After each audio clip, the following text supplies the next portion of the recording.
Friends, and welcome to another beautiful edition of Editors Forum, a program where we get to bring together journalists and public affairs analysts to sit and, have deep discussions on diverse issues going on in the country. My name is Nenwarangi Mazak, and once again, you are welcome to the program. All right, so quickly before I introduce the guest I have with me in the studio and then the discussion rolling, we'll just quickly watch this report that would usher us into the conversation. So enjoy this report. Back. So I have with me in the studio Mr. Sonia Oni, who is the editor of Nations newspaper. Thank you so much for being here. And I have Mr. Victor Anya, who is the public affairs analyst. Thank you so much for being here. Thanks so much for having me. All right, so we've seen the report, NLC TUC versus the federal government, partly versus representatives of the private sector. On Wednesday, they were supposed to come together and come to a conclusion on what the minimum wage would be, and things then particularly turned out as planned. And we had the NLC and TUC walk out of the meeting. And, okay, so in the process, of course, we heard the federal government are proposing 48,000 naira, the private sector proposing 54,000 naira, and the labor union proposing 615,000 naira, which I would say the margin is so much. But I mean, let's have your opinion. I mean, when you heard about it, looking at, although the labor union have been on this amount long before now, they've said it 615,000, 615,000, and then they heard the federal government say 48,000, and in their opinion, they felt, these people are not ready. But what came to your mind when you heard about it? Or when you heard the story? I don't think there's anything really surprising in the demand by labor. Okay. Whether you're talking of NLC or TUC. I think that's just, that's their mandate. Their mandate is to organize for higher wages for their members. And this time around, they even went to do a kind of scientific basis to compute the wages. Yeah. But then the real question is the ability of the employer to pay. Now, if you look at the quantum of what they're asking for, in terms of what it represents for the as a component of the overall national budget, particularly, okay, let's look at the federal government, for instance. Then the question is, can they afford to pay? Because you see, each time Labour talks about these things, it's a legitimate demand. I will not deny the fact that it's a legitimate demand. Things have gone really, really bad in the country. Yeah. The cost of things have gone terribly up, and the average person is struggling, with inflation and all manners of issues about just to keep to survive. So their demand is legitimate. But the question, as always, is can the federal, and don't forget the fact that the labor force, whether in the active labor force in the government sector and the private sector, if you put them together, they represent just a minor segment of the overall population outside of the wage earning system. So the question is, can they really, can the federal keep government up with that price? Can they? Don't forget that even the 30,000 minimum wage, some states have not actually succeeded in paying that wage. So what will now happen if you move it from 30,000 to 650? Not 100, not 200, 600. For me, their working out is just symbolic. Ultimately, I understand they are getting back again together on Tuesday. Yes. I believe that give and take, they will eventually arrive at something.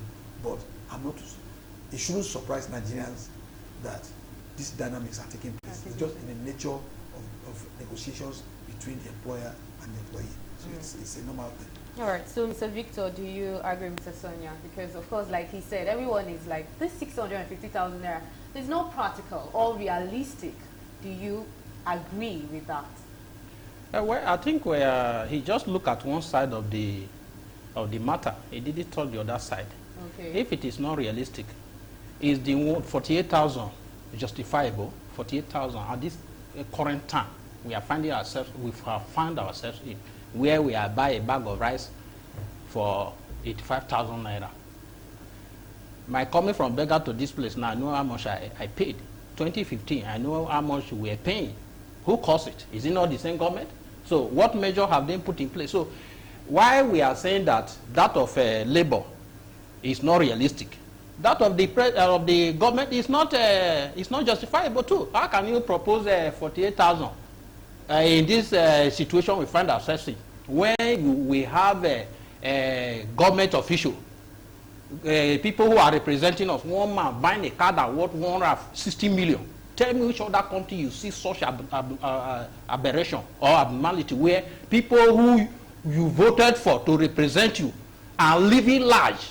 They said they removed subsidy. They didn't remove any subsidy. They removed subsidy for only the common man. Each of them, as you see there, each of them is entitled, as according to their grade, some 20,000 liters of fuel every month. If they don't use it up, they sell it and they give them again, some 10,000, some 50,000, some 5,000 in this country.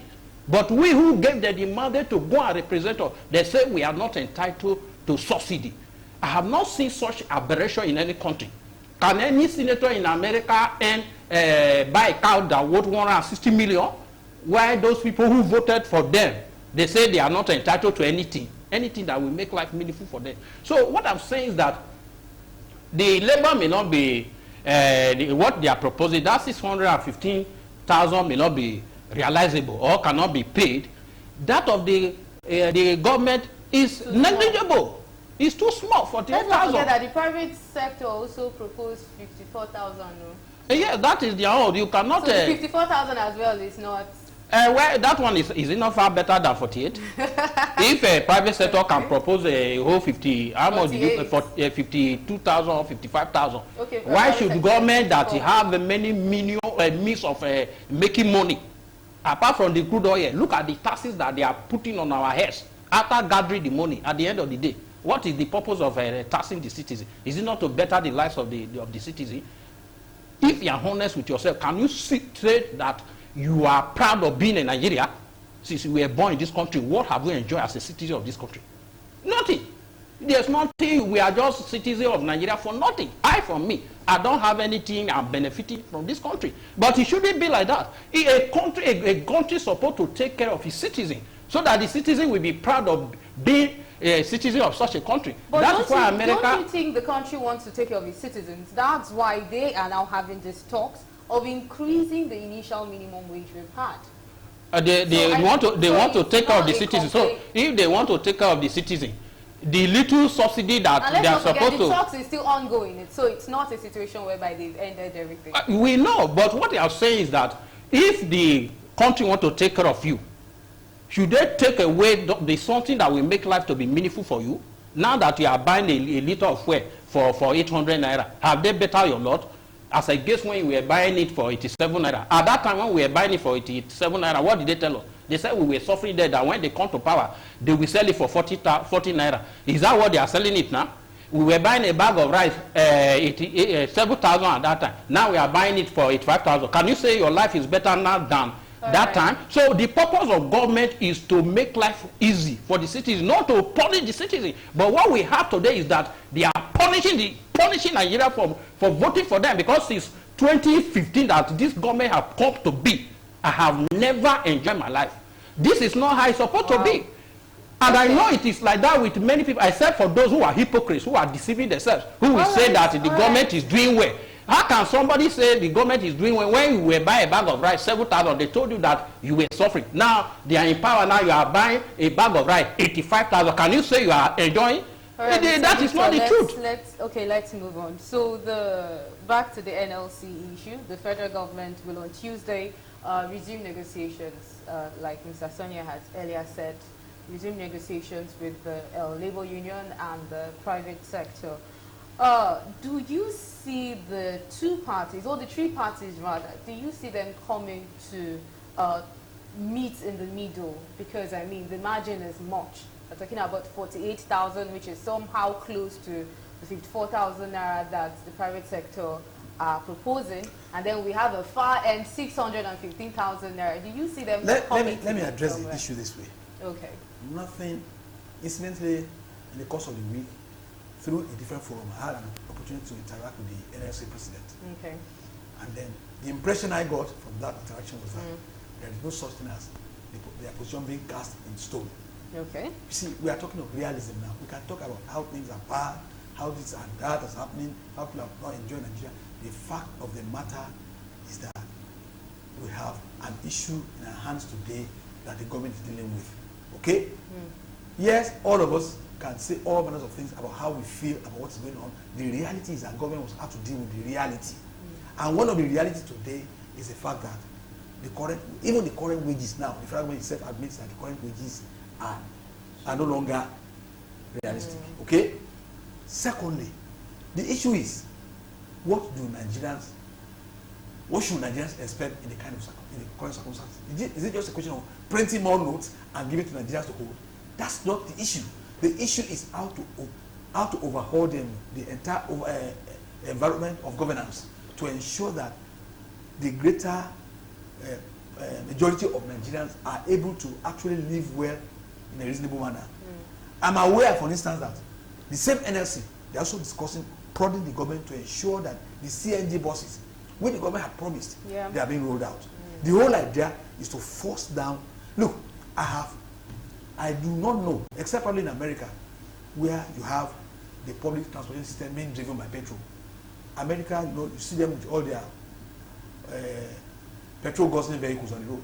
But go to Britain, you see small cars on the road, and you will discover that mass transit is guaranteed, not on the basis of this petrol. Nigeria, we use our premium fuel, to drive our public transportation system, and that's part of the problems. Now, the issue is, if the government is able to avail the citizens' buses to move from point to point, we are beginning to see some of these things in Lagos, where you have their mass transit in some cases, the Ogun State corridor, those are the things I believe that Labour ultimately, because they are also involved in driving this process, ultimately, where more and more Nigerians, in fact, a greater population of them are able to benefit from some of these initiatives that government is driving, I believe that they will come to a resolution. But to now say, we must separate issues of activism from governance. We can make all the arguments about how these lawmakers are earning so much. We can argue that, we can push for it, we can push for such fundamental reforms in government, but there is a separate matter from those day-to-day things that we are talking about. Because today, if you say, okay, the government can afford 200,000 naira to pay its workers, are you going to ask 7up or another company that I have not named to pay the same wages? What about the SMEs? Will they be able to pay? Because we are talking of a tripartite group now, trying to forge what is realistic and what both parties can manage and take home. So for me, really, is having a clear-eyed view of the whole matter and to see how, because it's not a question of agreeing at a figure today that tomorrow you'll be in default. That's where pragmatism comes to play. Okay? Sorry, let me just come in. Even the CNG buses they are talking about, what is the cost of gas today? A kilogram of gas that they want to transit to. It's not true. No, the kilogram of gas they want to transit to, the gas they want to transit to, how much is there's a difference between LPG, that's the domestic gas that you are using now, and the CNG. And the CNG, how much is it? Tell me. It's far cheaper, far cheaper. Tell me how much is it now, and where is it being sold? They have not even, we don't even have where they are being sold. No, for the and they are transiting. They are transiting to it. It's 1 year now. It's not 1 year. Only 2 weeks ago. No, it's not 1 year that this government came into place and proposed CNG. And they proposed it, and they told us the different center where they are going to have the center for people to convert their cars to CNG driven cars. And I wrote a story on it, and I asked, which I titled that is subsidy no longer a fraud? That was how I titled the article. And I asked this question that, okay, you want 200 million people in Nigeria to transit from petrol-driven engine to CNG, compressed natural gas. Where the compressed natural gas, where is it going to be sold? Or is it the same cooking gas we are going to be used? If it is the same cooking gas we are going to be used, how much today? A kilogram of a cooking. I'm just giving you an example. Let's inform if it is the same, is it not more costly? Cooking gas is more costly now. Then if it is compressed natural gas, we don't even know the price. They have not told us. Why are you transiting to a product you don't know the price? And even to convert a petrol to transit to that, it definitely means that it's way cheaper than the amount they are spending on petrol. Why is it hidden? Why is it hidden now? Why is it hidden? Let's have Mr. Sonia. Let me answer it this way. All right. As of today, there's a lot of pilot projects in CNG going on. If you go to Mowe, you will see tens of CNG buses flying Mowe to Bega. I stand to be correct. You can check it today. Now, you expect such massive program to take place. We are talking of transiting from something to another. Nigeria is a gas producing country. What people forget is that Nigeria, what we have traditionally is what we call the associated petroleum gas. That's the gas that's flared with petrol, okay? That is flared and wasted, which most of these oil companies over the course of years have not deemed right to actually exploit for commercial purposes. And then because of the high cost of price of oil, you know, the cost of LPG went up, which is natural. But what we are dealing with now is CNG that's far lighter in weight than the LPG. Nigerians must be told the difference, okay? Now, that's what the federal government, and it comes to the policy. You need to have the investments, you need to have the infrastructure. Today, I'm aware that a new regulation is being made that all filling stations in Nigeria today must have an LPG dispensing point. Okay? Those are things that take time to mature. Look, to cut over from a traditional system from an old to the new, it's always a bit fraught with all manners of But you are issues. not compared to do so. Why not? You see, that's the problem. You are not compared to do so. It is a policy that 10, 15 years ago, we didn't do it, and then we asked that the man who wants to start. It's not a compulsory. That's what we are saying. It's not compulsory. We are just, it's because people just want to defend. Let's come back. To defend the indefensible. You are transitioning to something you don't even know the price. I'm asking now, what is the price of a CNG? Nobody has been able to answer me here. But you are transitioning to it. Let's come back to the NLC labor new minimum wage discussion we're having right now. All right. So still back to the new minimum wage talks. Looking at the way we're moving as a country, you know, the whole Naira dollar thing, which whether we like it or not, has also affected, you know, yes, life of people, the goods and services that we purchase. So now, if the federal government and the labor and the private sector come to an agreed price, and we still have this rise and fall in our economy as a country, don't you think? Okay, let me take the question this way. Don't you think the focus should also be on stabilizing the economy in the country, so that even because yes, this 615,000 naira looks big, but if this whole, you know, if things keep getting bad, it will get to a point where that 615,000 naira might still not be sustainable. You're right. So don't we think the federal government should also probably put more effort in making sure that whatever it is they finally come to conclusion would be something that would sustain a man or woman that is working in whatever capacity for a long period of time without being worried about, okay, inflation, you know, and all of that? Okay, let me address the question the issue this way. Okay. There is no such thing as a static minimum wage. As a matter of fact, this current wage ought to have been negotiated of some years back, yes. okay? Because the act itself, you know, anticipates that you will have to review it because inflation keeps going up, yes. and there's nowhere in the world where inflation is stable. You know, it keeps going. You adjust, you tinker with the policies. So in terms of, no government can guarantee that things will remain the same. No, but what government does is to move it also to ensure that the capacity of the ordinary citizen to survive is not impaired. Now you raise some fundamental issues, and that's the issue of governance. Over the course of the year, he raised an issue just like I said. Why can't we government postpone some of these things? The reason why some of the things we are doing it today is because today everybody knows, the world knows us to be a gas country. We are more endowed with gas than even petroleum. But over the years, because our government before now, all they have looked at is how to petroleum fuel. You just pump it in, and then we forgot the fact that there are other elements, national resources that we have that we can exploit. Natural gas is one of them, to which Nigeria is eminently endowed. Now, this government is saying, okay, let's go there. I'm not defending this government in anything, but I'm just saying that we should be clear-eyed about the policy choices that we have. It's either we choose today to delay some of those decisions, or and then pay for it so that 10 years, 20 years, nothing to pay for, 10, 20 years down the for. line, 10, 20 years down Country the line. will still use petrol in the next I'm 100 years. I'm still talking. No, I need to come in. No, you can't. When I'm talking, you talk. Yes, So we need to take decisions now so that the country will not have to debate what we are debating today. Because even this issue of fuel subsidy that we're talking about, between me and you, if this government had taken that decision, probably several years back. Did they not oppose it when they were in the opposition? Let's just. No, I need to point it to him. When they were in the opposition, they opposed it.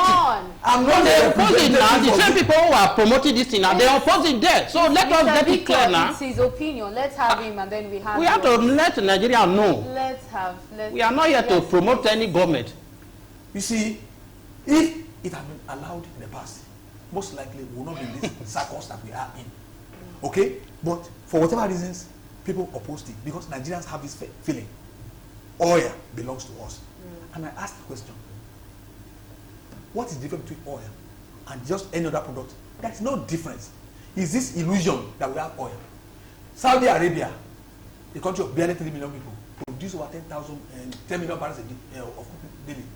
Nigeria, 140 million or 200 million, whichever you pick, produce. We are struggling to produce 1.4 million. So if you think you are wealthy, you are wasting your time. Okay? What we ought to have done is to lay the foundation for optimizing our resources, which we didn't do. And my own argument is that there are some of these decisions that we ought to have taken in the past. So I'm not defending any government. Anybody can come and look at those hard decisions and take them on because those are the ways to go. Today, most of the countries that we love to go, I'm proud as examples, they have laid the infrastructure. You are talking about wage increases. This is not the first time when you increase in Nigeria. In 1972, I'm an adult enough to know in 1972 because I was already in secondary school to know that the first major wage increase in this country led to all manners of things that Nigeria took time to even recover from, if we ever recover from it, which was the Udoji. And you are going that out again. Where will it lead to? All it will lead to is government printing bundles to be able to meet those things. And where will they? People forget, if you increase wages by 10%, the question is, are you going to increase your turnover or productivity by 10%? Those are the arguments that people are not looking at. Activists are, they are ever too eager to jump about what the government is not doing, but they are not eager to look at also the productivity indices.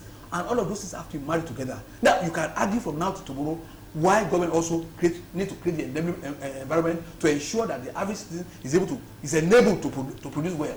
But the issue is that we are not there yet.